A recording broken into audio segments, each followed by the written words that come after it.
Hello दोस्तों, fathers day के अवसर पर आज मैं आप लोगों को एक कहानी सुनाने जा रही हूँ। पिता। कहानी सुनाने से पहले लेकिन मैं आपको पिता के बारे में कुछ चंद लाइनें जो वास्तव में आपको समझनी चाहिए वो पंक्तियाँ मैं आपको बताती हूँ। दोस्तों, पिता वह है जो आपको गिरने से पहले थाम लेता है, आपके कपड़े झाड़ता है और आपको फिर से कोशिश करने के लिए कहता है। दुनिया के दो सबसे असंभव काम माँ की ममता और पिता की क्षमता का अंदाज़ा लगा पाना है। इस दुनिया में बिना स्वार्थ के केवल माता पिता ही आपको प्यार करते हैं।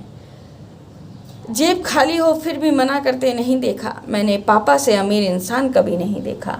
तो दोस्तों, आज की कहानी फादर्स डे के ऊपर मैं आपको सुनाने जा रही हूँ। पापा सुन करके ज़रूर से मुझे कमेंट करके बताइएगा कहानी कैसी लगी। लाइक भी कीजिएगा और अगर अच्छी लगी हो तो अपने जान पहचान वालों को शेयर भी ज़रूर कीजिएगा। तो दोस्तों, कहानी का वाचन प्रारंभ कर रही हूँ। वाचन स्वर है शारदा थानवी का। दीदी, पापा अब इस दुनिया में नहीं रहे। सुबह सुबह नव्या के मोबाइल पर उसके छोटे भाई प्रतीक का फ़ोन आया।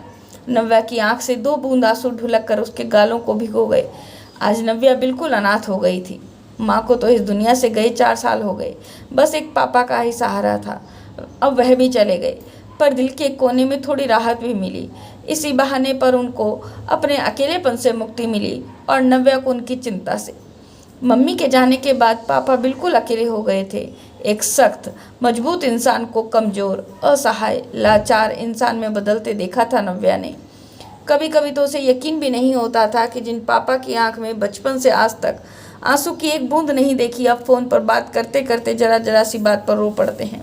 नव्या कितना समझाती थी उन्हें, पर वह तो एक मासूम बच्चे से बन गए थे। सच में तो उनकी ताकत माँ थी। उनके जाते ही कितना कमज़ोर बन गए, नव्या ने महसूस किया था। नव्या ने अपने 2 जोड़ी कपड़े बैग में डाले और पापा को अंतिम विदा देने चल दी। उनके पति टूर पे गए हुए थे, सो वो भी वहीं से पहुँच जाएंगे। उसके नव्या ने उन्हें फ़ोन पर बता दिया था। टैक्सी उन्होंने ही बुक करा दी थी। नव्या गाड़ी में बैठ गई। गाड़ी अपनी गति से दौड़ रही थी और नव्या पापा की यादों में दौड़ रही। कितनी बार तो नव्या झल्ला भी जाती थी। क्या पापा बिना बात के रोने लग जाते हो? थोड़ी तो हिम्मत से काम लो। कितनी बार वह पापा को बहाना बनाकर फ़ोन रख देती, क्योंकि मालूम था वह अपना अकेलापन और दुखड़ा ही बताएंगे। नव्या थक जाती थी सुन सुनकर। कभी कभी तो फ़ोन करने में भी घबराहट होती थी। हर थोड़े दिन में पापा उसे अपने पास बुलाते तो वह कहती, पापा अब मेरी दोहरी जिम्मेदारी है। अब मैं जब मन चाहे तब आ तो नहीं सकती, पर सच में अब तो वह फुर्सत में भी वहाँ नहीं जाना चाहती थी, क्योंकि जो मायका माँ के होने पर उसके लिए सुकून और आराम की जगह होती थी, जहाँ सारी जिम्मेदारियों से मुक्ति मिलती, पर अब वह माँ नहीं होने पर वह घर का आत्मिक और दौड़ता। फिर पापा को तो जैसे उसके आने का इंतजार करते। बेटा, मेरी कमीज का बटन टूट गया, मेरे चश्मे का शायद नंबर बढ़ गया, आंखें चेक करा दे, घर के पर्दे कितने गंदे हो रहे हैं, दूसरे बदल दे। इन सब से खींच होने लगती थी उसे। उसको लगता पापा से कहे, भाई आता है तो भाई और भाभी और भैया को क्यों नहीं कहते, पर मन मार करके रह जाती, कहीं उनको बुरा ना लग जाए। वो तो जैसे नव्या के आने का ही इंतजार करते रहते थे और उसके सामने बिल्कुल बच्चे बन जाते। इन थोड़े से दिन में नव्या ने से अपनी सारी फरमाइशें पूरी करवाना चाहते थे। नव्या ने अपने मन के कोने में एक बात दबा रखी थी, जिसको खुद भी झुठलाती और भूल से भी दिल में नहीं लाना चाहती थी। पर आज जब पापा नहीं रहे तो वह बात भी जहन में आ ही गई। कभी कभी तो उसे लगता था काश माँ की जगह पापा। ऐसा नहीं कि वह अपने पापा से प्यार नहीं करती, बहुत ज़्यादा, पर वो उनको इतना असहाय नहीं देख सकती थी। फिर माँ से वो कितनी बातें भी तो कर सकती थी, पापा से नहीं कर सकती थी।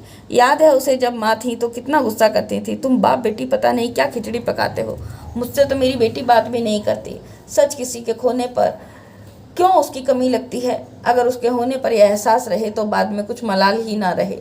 अपनी सोच में डूबी, कब उसका घर आ गया पता ही ना चला। घर में बहुत भीड़ जमा थी, नाते रिश्तेदार सब इकट्ठे थे।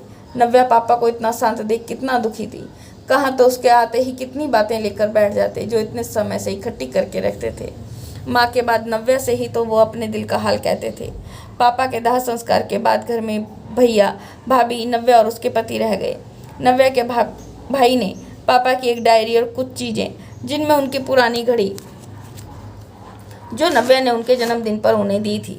नव्या की बचपन की गुड़िया, कितनी जिद की थी उसने इस गुड़िया के लिए। माँ ने डांटा भी कितनी महंगी है, पर पापा ने उसको ला करके दे दी थी।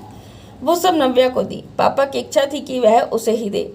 एक बार नव्या को लगा भी क्या बेकार की चीज़ें हैं, वो कहाँ तक संभालेगी। फिर भी उसने पापा की अमानत समझ अपने बैग में रख लिया। 12 दिन बीते, वह अपने घर आई। कुछ दिन बाद जब वह अपना बैग खाली कर रही थी तो पापा की डायरी हाथ लग गई। उत्सुकता में उसे खोला। माँ के जाने के बाद रोज वो माँ को एक खत लिखते थे। प्यारी सुमन, तुम तो मुझे छोड़ गई, पर नव्या के रूप में खुद को मुझे सौंप गई। जब भी उसे देखता हूँ तो लगता है तुम मेरे पास हो। जैसे तुम मेरा ख्याल रखती थी, वह भी मेरा ख्याल रखती है, पर आजकल थोड़ा व्यस्त रहती है। फ़ोन पर भी उससे सही से बात नहीं हो पाती।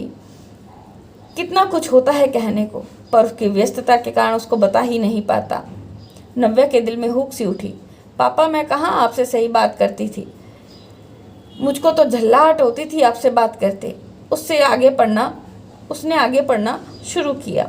कितना सोचता हूँ उसे परेशान ना करूँ, पर क्या करूँ। उसको नहीं कहूँगा तो किससे कहूँगा। इस बार वो आएगी तो उससे गाजर का हलवा बनवाऊँगा। तुम्हारे जाने के बाद तो वह स्वादिष्ट हलवा खाने को ही नहीं मिला। तुम्हारे हाथों का जादू है उसके हाथों में भी। आज उससे शिकायत भी करूँगा फ़ोन पर। कितने दिन हो गए उसे घर आए। अब बहू को तो बात बात पर परेशान नहीं कर सकता ना। वैसे तो वो भी मेरा बहुत ध्यान रखती है, पर नव्या को तो हक से कह सकता हूँ, जैसे तुमसे कहता था। तुम्हारी ही तरह झल्लाती है मुझ पर, फिर भी मुझे पता है मुझसे बहुत प्यार करती है। नव्या एक एक शब्द पढ़ फूट फूट कर रोने लगी। सच कितनी खुदगर्ज हो गई थी वो। केवल उसने अपनी मजबूरी देखी, अपना दुख देखा। पापा कितने अकेले हो गए, कितना कुछ कहना चाहते थे, पर उसके पापा उनसे बात करने का भी समय नहीं था। छोटे बच्चे के रूप में ही सही, उनको नव्या का सहारा चाहिए था, पर वह सहारा भी कहाँ बन पाई। नव्या उस डायरी को अपने सीने से लगाए फूट फूट कर रो रही थी। काश कि ऐसे पापा को सीने से लगाया होता जब उनको मेरी ज़रूरत थी। तो दोस्तों, कैसी लगी कहानी? अगर अच्छी लगी हो, दिल को छुई हो, तो प्लीज़ लाइक ज़रूर कीजिएगा, शेयर भी कीजिएगा और कमेंट करके ज़रूर बताइएगा। आज के लिए धन्यवाद। नमस्कार।